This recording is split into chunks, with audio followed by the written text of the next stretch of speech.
Well, billions have been lost in revenue following the recent looting and destruction of businesses in Gauteng and KwaZulu-Natal. Government's also reinstating the R350 COVID-19 relief grant to next year.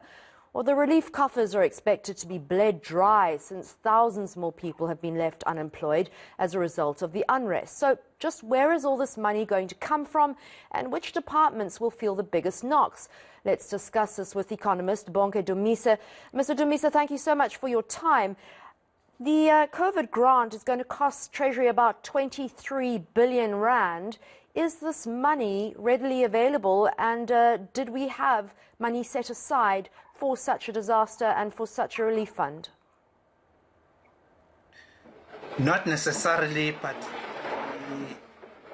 in times of trouble, you try and look for the best solution to the problem at hand.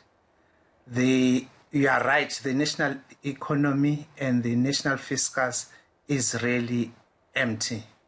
But government has a way sometimes to see how they can move budget votes from one area to the other. And with regards to the riot, I don't call them riots, I really call them sabotage.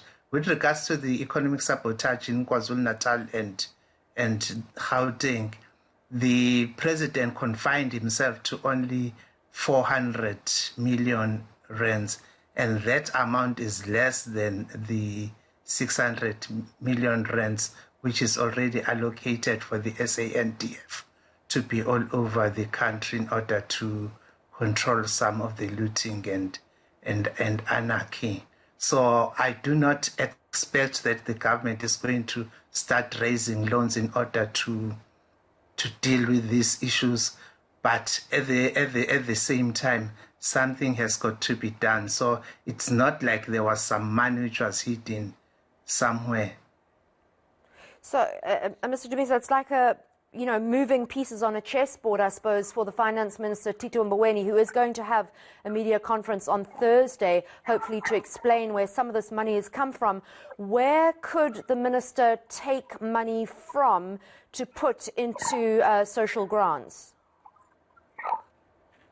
Your guess is as good as mine, and that's why the government has been very, very strong in saying that they're not going to raise the salary increases of the state workers, of the government workers, etc. So there are many demands on the government to spend more money, but there is no money. And the international rating agencies, as I always say, are watching us, and they said the government dare not start increasing our debts because our debt to GDP ratios are already too high. Have we had any reaction from the ratings agencies to the violence that erupted, as you call it, economic sabotage in Gauteng and KZN 2 weeks ago? Yes, the Fish was the first one to respond, to say, yes, they've noted what has happened, but it's not going to affect the economic growth rate that much. And the same thing with Moody's, which said, yes, it is watching it has been observing what has been happening. The government may have done some correct things, but it will be watching further.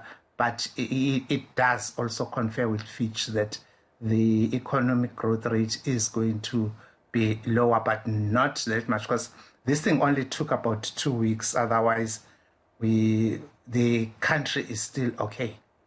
All right, thank you so much. That was economist Bonke Dumisa on the social relief fund of 350 rand that's been reinstated until at least March 2022.